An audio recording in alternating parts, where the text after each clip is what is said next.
Welcome back to Cheddar's Opening Bell, everyone. The 84th Masters Tournament set to kick off tomorrow with the world's best golfers battling it out for the coveted green jacket.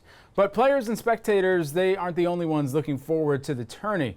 Sports betting companies like FanDuel expect to cash in. For more on this, we're joined by Matt King, who is the CEO of FanDuel Group. Matt, great to have you here back on the show with us. What betting activity has FanDuel seen already with the big tournament just a day away now?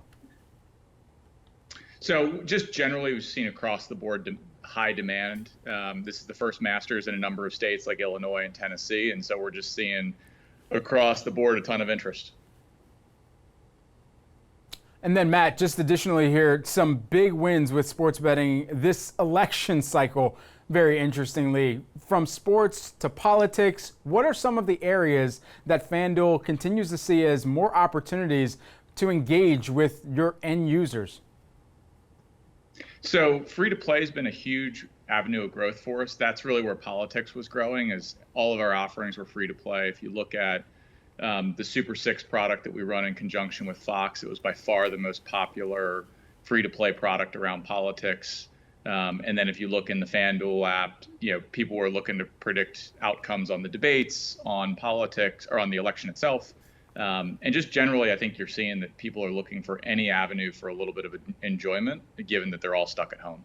Do you expect that with a new administration, there will be more of a federal approach towards legalizing the gambling and gaming industry as we know it? I don't think so. If you look at gaming in general, it's still a state level industry. Every state regulates it slightly differently, and you have a lot of intersection with tribal compacts.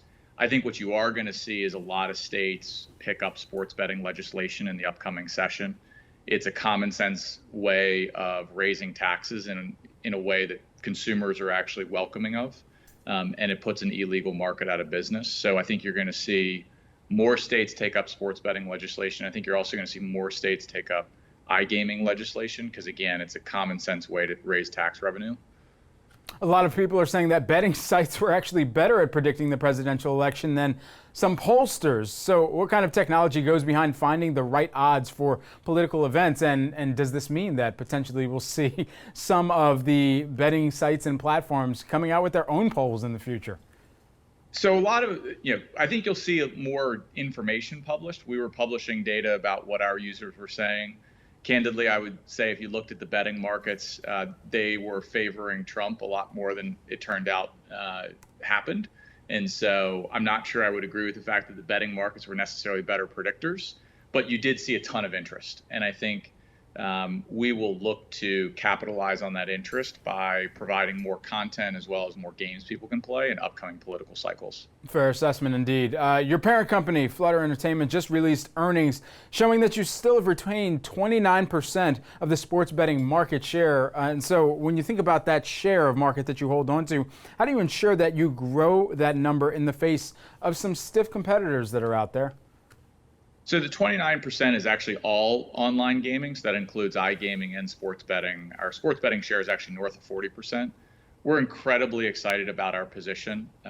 And when you look at year over year, we've managed to retain that share. And we really do that two ways. One is by being a product-driven company. We have the best product in the marketplace. And then also being absurdly fan-friendly. This has obviously been a year that has had no end of surprises.